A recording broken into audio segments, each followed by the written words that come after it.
Desea, güey.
Perdón, sí, tiene razón. Hoy sí, va, pero ni modo. Eso me ha pasado otra vez. Estábamos hablando, voy a retrocederme un poquito porque sí, la verdad, he tenido algunos problemas técnicos, entonces estábamos hablando, bueno, habíamos hablado primero de la época precolombina, donde habían pues crianzas de animalitos así sencillos, el maíz, que era la base de la economía agrícola precolombina. Luego vinieron los españoles, trajeron el café, la caña de azúcar y animalitos como ganado bovino, ganado caprino, caballitos, asnos, que eran más que todo animales de tiro. Y luego, pues el añil se convierte en el producto fuerte, pero que esto del añil, pues era un problema porque los indios se morían, decía. Entonces, cuando se trajeron los esclavos africanos, se puso a los negritos a trabajar en el añil, y los indios era prohibido tener indios trabajando en las plantaciones y las explotaciones añileras. Luego vienen los colorantes sintéticos en Europa y eso hace que el añil baje. A raíz de eso se introduce ya en la época independiente el café en nuestro país, sobre todo en la zona occidental. Se expropian las tierras comunales o ejidos, como se les llamaba en ese momento. A los campesinos se les expropia de sus tierras para poder convertirlas en cafetales. Eso fue una decisión muy ortodoxa de parte del gobierno de esa época.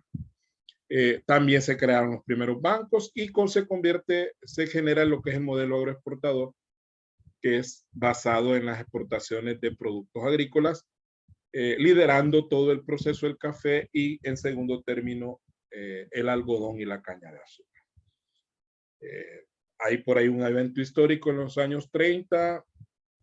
En el 32, pues hay un levantamiento indígena en la zona occidental, hay muchos muertos.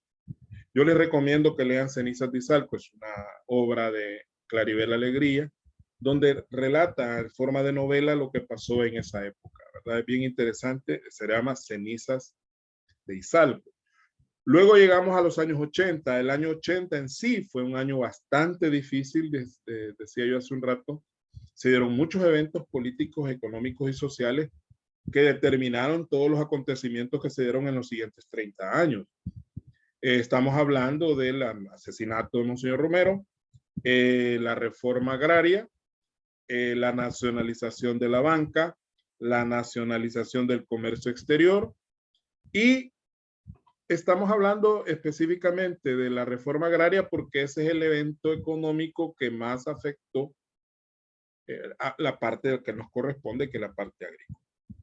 Entonces, esto se dio en 3 etapas. Estamos hablando de la primera etapa, que es la expropiación. La expropiación es un fenómeno legal que la Constitución lo dice, pero que no es lo que ha pasado hoy con los microbuses de la 42. Eso no es válido, no es legal lo que se ha hecho. Hay que ser claros.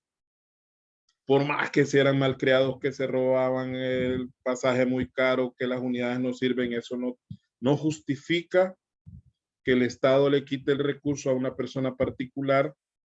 Bueno, si se los van a confiscar, que es algo diferente, confiscar significa quitarle los buses, los microbuses, guardarlos en un predio, resguardarlos en un predio, y ahí pues nadie los toca. Pero eso que ha hecho el gobierno de andar usando los buses de este empresario que han metido preso, al margen de que sea buena o mala persona, eso no está en análisis, sino que el derecho que pueda tener el Estado de poder expropiar, porque si el Estado está usando un recurso de otra persona en para sus propios fines, entonces estamos hablando de una expropiación y eso requiere un proceso. Pero bueno, aquí sí hubo expropiación. 238 latifundios que decíamos en el examen, les pregunté sobre latifundio, que son grandes extensiones de tierra en poder de una o pocas personas, ¿no? Habían 238, que es lo contrario el latifundio al minifundio. El minifundio es al revés, ¿no? Esas pequeñas parcelitas regadas entre un montón de personas. Y eran 238 latifundios mayores de 500 hectáreas. Más adelante vamos a hablar de las hectáreas. La hectárea es una propiedad, es una medida de superficie equivalente a 10.000 metros cuadrados y que ocupaban en total esos 238.000 latifundios, 218.000 hectáreas, 15% de la tierra agrícola. Esto para revertir lo que ocurrió allá en los años 1880, que se dio la expropiación de tierras para generar los cafetales. Luego la expropiación de alrededor de 1.750 hectáreas, 23% de la tierra cultivable, que incluían la columna vertebral de la agricultura salvadoreña, con las 2/3 partes de la población cafetalera.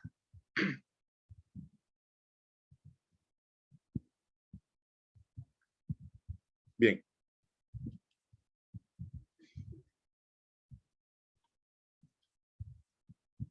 El programa Tierra a los que trabajan, que era el lema de todo el programa de la reforma agraria. Un programa de que dar a los campesinos medios, arrendatarios y colonos la tierra cedida por el patrón. Es decir, era una forma de decir, bueno, los grandes hacendados les vamos a quitar la tierra y se la vamos a repartir a los mismos colonos que trabajan la tierra. Por eso es que la tierra es para los que la trabajan. Ese era el lema en aquella época, estamos hablando de los años 80, de la reforma agraria. Se crearon una gran cantidad de cooperativas, ¿no? Cooperativas de la reforma agraria, donde los campesinos podían tener apoyo técnico y financiero para poder desarrollar las tierras. Ahora, esta última fase de repartir las tierras era una copia de un programa diseñado por Roy Prosterman que se utilizó en la guerra de Vietnam como una forma de apaciguar allá el problema que había en Vietnam, entonces repartir la tierra entre los campesinos. Y el Departamento de Estado de los Estados Unidos, que siempre ha sido el patrón de El Salvador, impuso su aplicación en El Salvador sin averiguar si las condiciones en Centroamérica eran similares a las asiáticas. Es decir, se copió un modelo de reforma agraria aplicado en Vietnam que no se tenía claro si en Centroamérica iba a tener o no iba a tener resultado. Entonces, eso fue un error. Al final, la reforma agraria no logró el desate de la guerra civil, o sea, no logró evitar, que tendría que decir aquí la lámina, que se desatara la guerra civil en El Salvador, ya que se implementó en un momento muy tardío de la efervescencia política y social existente desde los años 70. Desde los 70 ya venían los problemas, ya habían estudiantes protestando en las calles, se habían dado una serie de incidentes donde habían habido estudiantes muertos, como el caso de la matanza del 30 de julio del 75, sobre la 25 Avenida Norte en San Salvador, ahí por la zona del Seguro Social. Ahí murieron muchos estudiantes. Luego otros incidentes que se dieron en la Plaza Libertad y en otros lugares. O sea, los años 70 se caracterizaron por una gran convulsión política y social en El Salvador. Luego en el año 80 la muerte de Monseñor Romero y todos esos eventos políticos, ya estaba la guerra como que más para allá que para acá y era más difícil poder contener ese problema, a por más que la Junta Revolucionaria de Gobierno, en ese momento que gobernaba el país, tratara de minimizar o de, no de minimizar, sino de calmar los ánimos en los campesinos haciendo esta reforma agraria. Es decir, esa reforma tuvo que haberse hecho en los 70 y se tuvo que haber hecho de mejor manera, mejor pensada y no como una simple copia de lo que había hecho Estados Unidos en Vietnam. De hecho, la guerra entorpeció la aplicación de los diversos programas diseñados a través del ISTA, que es el Instituto Salvadoreño de Transformación Agraria, el CENTA, que es el Centro Nacional de Transformación Agraria, que el ISTA era el que se encargó de llevar a cabo la reforma agraria propiamente dicha. El CENTA era como un organismo de tipo asesor técnico para que las personas pudieran, a través de agrónomos, visitar a los cooperativistas de la reforma agraria y explicarles cómo era el proceso para que pudieran trabajar mejor las tierras. Y la FINATA, que era la Financiera Nacional de Tierras Agrícolas, que fue la institución financiera que se creó para poder apoyar a los campesinos económicamente. En la actualidad aún existen deudas históricas de este fallido esfuerzo, es decir, la reforma fue total fracaso. Y en la actualidad todavía hay personas que fueron expropiadas en aquel momento que todavía no se les ha compensado lo que perdieron en aquel momento. En pocas palabras, lo que hizo la reforma agraria fue, bueno, usted tiene demasiada tierra. Mire, los campesinos están muriendo de hambre. Ahí le da a usted una su parcelita y se mueren de hambre, no tienen condiciones de salud, no tienen energía eléctrica, no tienen agua. Entonces, para eliminar esa injusticia, vamos a quitarle esa gran tierra que usted tiene y se la vamos a repartir a ellos. Y a usted le vamos a pagar esa tierra cuando nosotros querramos y de la manera que nosotros querramos. Porque si bien es cierto, se emitieron bonos de la reforma agraria, pero no se pagaron en los plazos que esos mismos bonos establecían, sino que se hacían especies de sorteos y el que salía sorteado se le pagaba y el que no tenía que esperar el siguiente sorteo y así sucesivamente. Y muchas personas pasaron décadas sin poder recuperar el dinero correspondiente a esas tierras que perdieron. Y el problema más grave es que la reforma, en lugar de mejorar la productividad de esas tierras, la redujo, ¿verdad? Porque si usted tenía un latifundio y usted era el propietario, entonces usted tenía claro qué es lo que quería hacer con ese montón de tierra y la productividad obviamente era mayor, a partirla en pedacitos y darle a cada quien y que cada quien viera qué hacía. Muchos campesinos perdieron la tierra, otros no la trabajaron. Total que al final se diezmó la productividad de esa tierra. Entonces no se logró el objetivo primordial, que era que mantener la productividad de la tierra. Bien, vamos a seguir con el otro tema. Ahí van a disculpar lo del micrófono, ya me ha pasado varias veces. Cuando noten algo así, rapidito, pues me avisan para que yo pueda corregir el problema. Vamos a darle arranque al otro tema.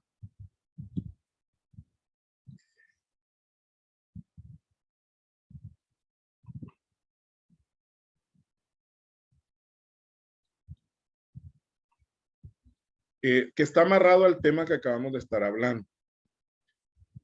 Si no logramos terminar, bueno, vamos a cortar porque ahorita me faltan 8 minutos y 20 segundos y nos reconectamos para terminar. Con esto terminaríamos el tema para que la próxima clase ya hablemos de algunas actividades agrícolas y ganaderas que existen. Vamos a hablar de la avicultura, la cunicultura, así en forma muy general, en qué consiste cada una.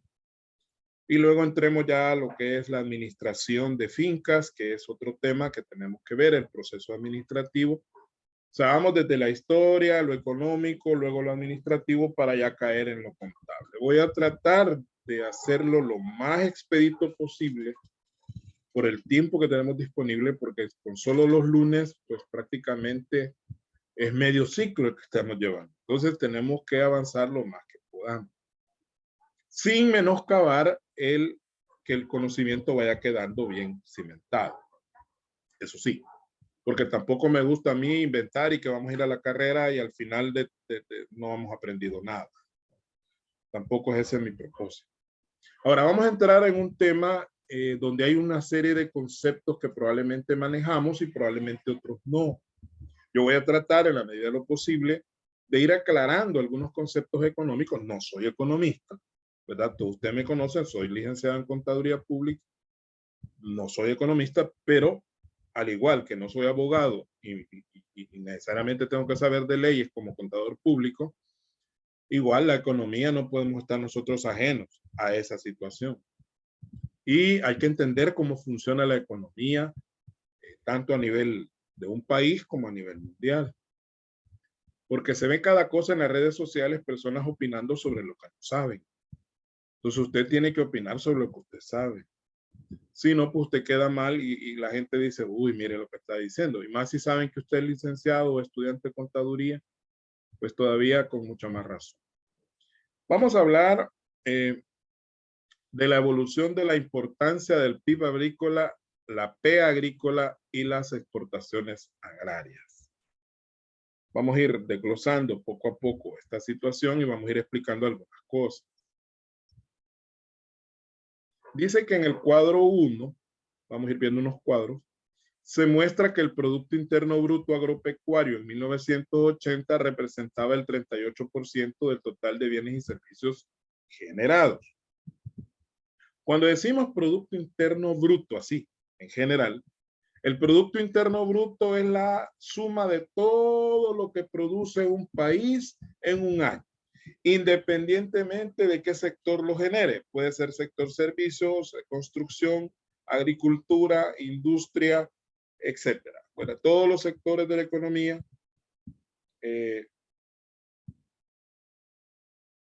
generan el PIB. Pero aquí estamos hablando del Producto Interno Bruto Agropecuario, que se le conoce como PIBA, ¿verdad? Es cuando separamos del total del Producto Interno Bruto del país, solamente nos enfocamos en lo que produce el sector agrícola y el sector pecuario. A ese nos estamos refiriendo. Y dice que en 1980 representaba el 38% del total de bienes y servicios generados. Es decir, que el PIBA era el 38% de la totalidad, o sea, casi 2/5 partes del total de lo que se producía en el país era agropecuario.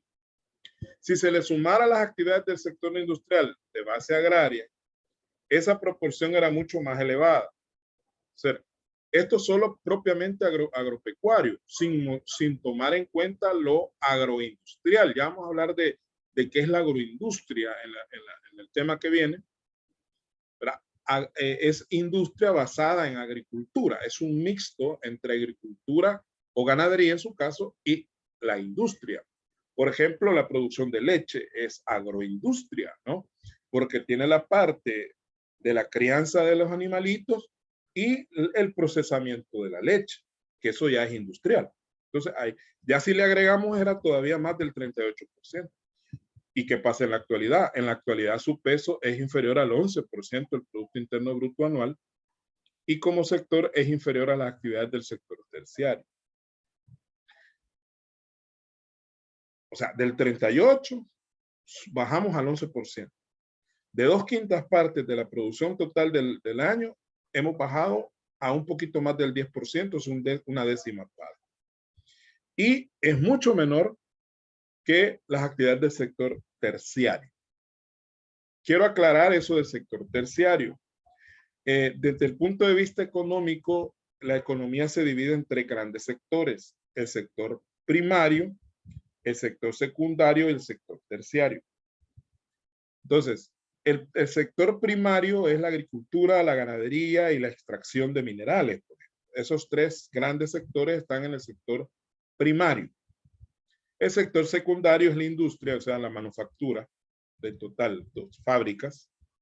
Y el sector terciario es el sector servicio y comercio. Comercio y servicios, como se usa normalmente, comercio y servicios. Ahí incluimos los almacenes, los supermercados y todas las empresas de servicio que pueden ser de transporte, de médicos, de colegios, universidades, todos están en el sector terciario. Entonces lo que aquí está diciendo es que el sector primario, que es la agricultura y la ganadería, es mucho menor en términos porcentuales actualmente que el mismo sector terciario. porque el sector terciario es el que más ha crecido en los últimos años en nuestro país, ¿verdad? Mucho más allá del sector industrial, que es el secundario, el terciario es el que más ha crecido. O sea, las empresas que se dedican a prestación de servicios y al comercio son las que representan el mayor porcentaje del PIB. A su vez, en el periodo clásico agroexportador del que hemos estado hablando hace un momento, las exportaciones agrarias representaban cerca del 77% del total de exportación. O sea, ahí estábamos todavía más arriba, porque estamos hablando de 3/4 partes, un poquito más de 3/4 partes de las exportaciones eran agrarias. Y eran el único sector que generaba divisas netas, en la medida en que las exportaciones eran muy superiores a las importaciones del sector. O sea, las exportaciones agrícolas, aparte de ser el mayor porcentaje del total de exportaciones, generaban un superávit comercial porque las exportaciones agrícolas eran mayores a las importaciones. Con lo cual, al hacer la diferencia, lo vamos a ver en el cuadro, en uno de los cuadros, generaban un saldo positivo, o sea, un saldo a favor del país al tener exportaciones más altas en agricultura que importación. Entonces, ahí se generaban divisas netas positivas, ¿verdad? Porque en los demás sectores las importaciones eran mayores a las exportaciones. Vamos a cerrar ahí y nos reconectamos de manera inmediata, jóvenes, porque ya se me acabó el tiempo.